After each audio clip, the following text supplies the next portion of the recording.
ordinary grocery run takes a shocking turn when an elderly woman hurls a hateful remark at a young black man, telling him to go back to Africa. What happens next doesn't just silence the entire store, it shifts the entire atmosphere. The grocery store buzzed with the usual rhythm of daily life. Shoppers moved through the aisles, some lost in their own thoughts while others exchanged quiet conversations. It was a bright afternoon in a small Ohio neighborhood, the kind of place where faces were familiar and everyone seemed to know each other. But today, that familiar routine was about to break in the most unexpected way. Near the produce section, an elderly woman, likely in her late 70s, stood adjusting her glasses. Her wrinkled face carried a look of impatience as she mumbled under her breath, picking up a bag of apples.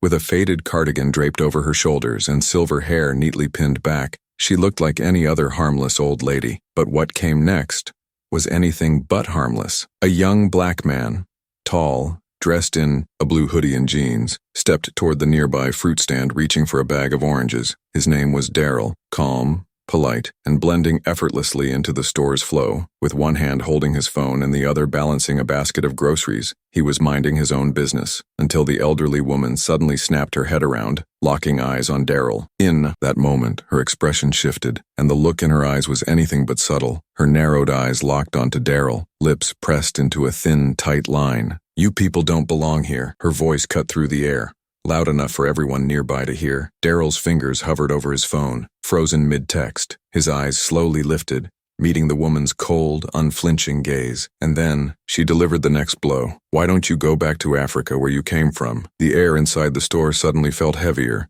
like someone had sucked all the warmth out of the room. A few shoppers nearby stopped in their tracks. Some exchanged uncomfortable glances, pretending not to hear. Others turned away, as if ignoring it would make the moment disappear. The gentle rhythm of the store came to a screeching halt, replaced by an awkward silence that stretched on far too long. Daryl's brow furrowed, his eyes flickering with shock.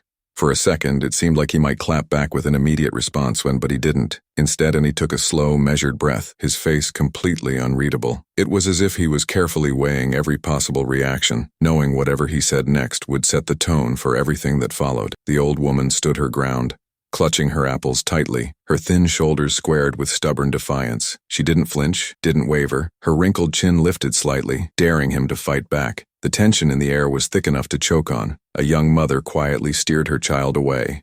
An older man near the potato stand glanced at Daryl, his eyes flicking between the two, waiting to see what would happen next. A teenage employee stacking bananas nearby froze, unsure whether to step in or stay out of it. Even the cashier at the front craned her neck, trying to get a better view. The whole store hung on a razor's edge, caught in the stillness, waiting for Daryl's next move. But no one walked away. Whether they liked it or not, they were witnesses now. Every eye in the store flicked toward Daryl, waiting, watching. He glanced at the elderly woman, his face calm, but his eyes filled with a storm of unspoken thoughts. 1,000 responses raced through his mind. He could lash out, yell, or simply walk away, but none of those options felt right. The weight of the moment pressed down on him, thick and suffocating. Yet instead of breaking, Daryl did something no one expected. He shifted his grocery basket to the other hand, straightened his posture, and somehow, in the dead silence of that grocery store, his presence seemed to grow larger. When he finally spoke, his voice was low, calm, and deliberate. "Ma'am, do you even realize what you just said?" He wasn't angry.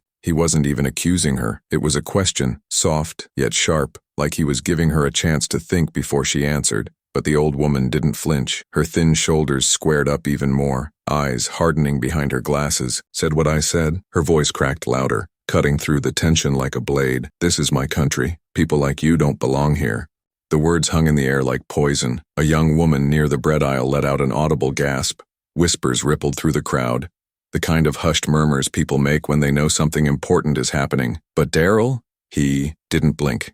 He didn't raise his voice. He didn't take a single step closer. Instead, he let the silence stretch, giving her own hateful words time to sink into every ear around them. Finally, he gave a small, slow nod. "All right, since you brought it up, let's talk about that." The store seemed to hold its breath, like everyone was bracing for a storm, but not the kind they were expecting. Daryl set his basket down gently on the floor. His calmness was so heavy, it felt like gravity pulling everyone closer. even those who pretended not to listen. His steady gaze locked onto the woman, not with anger, but with a quiet determination that made her shift uncomfortably. You said I don't belong here, but let me tell you something about where I come from. His voice was steady, every word chosen with surgical precision. My great-great-grandfather was born in Mississippi, a sharecropper, breaking his back on land he would never own, so his children might have a better life. His father? Daryl's jaw clenched for half a second. He was a slave, kidnapped, beaten, and sold like property. And for what? To help build the very country you're standing in. The old woman's lips pressed into a thin, hard line, but for the first time, she didn't have a comeback. The store was dead silent, like the whole world had stopped to listen, but she didn't say a word. The crowd, however, was completely transfixed. Every ear tuned into Daryl's voice like it carried something they'd never heard before. A man near the dairy aisle, who had been scrolling on his phone, quietly slipped it into his pocket. An older couple whispered to each other, but their eyes never looked away. Daryl's voice grew stronger, each word landing like a hammer on stone. My grandfather fought in World War II. He went overseas to risk his life for this country, only to come back home and be treated like he never belonged. Couldn't sit at the same counters, couldn't drink from the same fountains. But you know what? He stayed. Because he believed in this country's promise, even when this country didn't believe in him. A hush fell over the store. Even the low hum of refrigerators seemed quieter,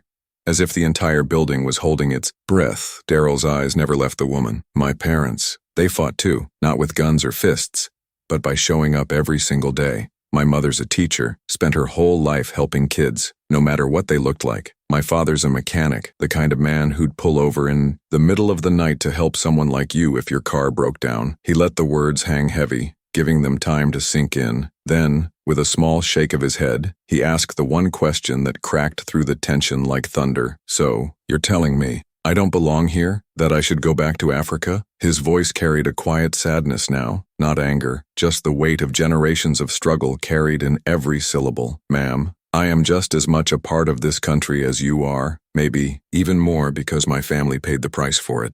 In blood, sweat, and tears. The elderly woman's face flushed, her fingers trembling around the bag of apples. Her mouth opened slightly, like she wanted to fire back, but no words came out. For the first time, she looked small. Daryl stepped back, keeping his calm composure intact. His voice now addressed everyone in the room. I could have walked away, but what good would that do? Ignorance doesn't get better in silence. It's up to all of us to be better than this, to be better than words like those. The silence that followed was heavier than before, like the whole store was holding something fragile in its hands. Every breath, every glance, waiting to see what would happen next. And then, out of the stillness, a man in a baseball cap stepped forward, clearing his throat. He's right. His voice cracked slightly, breaking the spell. We've got to be better than this. The ripple started small, but it grew. An older woman near the frozen food aisle nodded, her eyes misty. My dad fought in that same war, she whispered. He always told us. The only color that ever mattered was the red on the flag. The murmurs began to rise. A young cashier, barely 20, called out softly from her station. I've never seen anyone handle something like that with so much grace. Thank you. The elderly woman gripped her cart tighter, her eyes flicking around as if searching for someone. Anyone to take her side, but no one did. Her lips parted, the fire in her eyes now just flickering embers. I didn't mean. The apology never fully formed. Daryl's gaze softened, his voice gentle but unwavering. It's not about what you meant, it's about how it came across. Words matter, actions matter even more. From the back of the store, the sound of one pair of hands clapping broke the silence. Then another, and another, until the whole grocery store was applauding, not just for Daryl, but for what he stood for. In that moment, something far greater than groceries or small-town errands happened inside those walls. Something that would stick with every single person in that store long after the shelves were restocked and the lights were turned off, because sometimes the loudest storms are the ones that arrive wrapped in calmness. The sound of clapping slowly began to break the heavy silence. At first, it was hesitant, just a few scattered hands, but then more joined in, the applause swelling into something undeniable. They weren't just clapping for Daryl's words, they were clapping for the courage it took to confront hate. Not with anger, but with dignity. The elderly woman glanced around one last time, her face pale, eyes flickering with emotions she couldn't quite hide. Without saying another word, she quietly wheeled her cart toward the exit. As she walked away, a few people approached Daryl. A woman gently placed her hand on his shoulder, her voice soft but full of emotion. Thank you for saying what needed to be said. Daryl offered a faint smile, lifting his basket back into his hand, his voice barely above a whisper. Sometimes, It's not about winning or losing. It's about making sure the truth gets heard. One by one, the crowd began to disperse, but the energy in the air was different now. The tension that had once filled the store was replaced by something quieter, something that felt like reflection. Some walked away inspired, others thoughtful, but no one left that store the same as they'd entered. The moment had passed, but the impact was far from over. As Daryl finished his shopping, his steps were measured, like a man carrying something heavier than groceries. The weight of the moment hadn't broken him, but it left him deep in thought. At the checkout, the young cashier from earlier scanned his items, her hands slightly shaky, her eyes flicked up shyly. "What you said back there." She hesitated, then gathered the courage to continue. "It meant a lot. People don't always stand up like that, especially with so much grace." Daryl's smile was warm but humble. "Sometimes grace is the only way to break through. Anger builds walls. Grace tears them down." Outside, the sun was setting, casting long shadows across the parking lot. As Daryl walked toward his car, he noticed the elderly woman sitting in hers. Her hands gripping the steering wheel tightly, eyes fixed on nothing in particular. For a moment, he considered walking over, but something told him not to. Some lessons take time to settle. He had already said what needed to be said. The rest, that was up to her now. Later that evening, Daryl sat at the kitchen table with his father, recounting the day's events. His father, a man of few words, listened in silence, his weathered hands folded on the table. When Daryl finished, there was a long pause. Finally, his father spoke, his voice low but steady. "You did the right thing, son. Not just for yourself, but for everyone who was watching. People like her. They don't change overnight, but you planted a seed, and that's all you can do sometimes. Plant the seed and let it grow." Daryl nodded slowly, those words sinking deep into his heart, because now he understood. The encounter might have been uncomfortable, but it was necessary. Silence only allows ignorance to fester, but kindness wrapped in truth, that had the power to break it down. Across town, the elderly woman sat at her dining table, her plate of food untouched, Daryl's words replaying in her mind, each one cutting through the armor she'd carried for decades. She thought about her own grandchildren, about the world they were growing up in, and for the first time in a long time, she felt something unfamiliar, doubt. In the days that followed, the story of what happened in that grocery store spread through the neighborhood. People talked about Daryl's calm strength,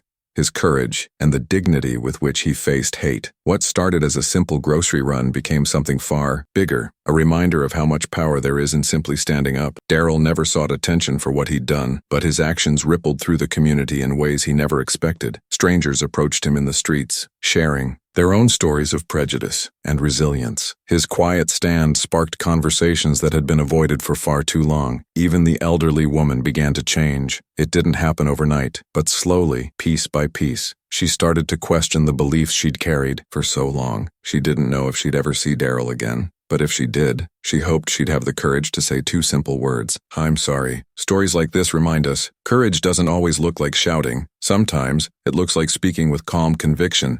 Even when your voice is shaking, your words and actions have the power to hurt, or to heal, to divide, or to unite. If this story moved you, don't forget to like, subscribe, and share. Together, we can spread messages of hope, courage, and understanding, one story at a time.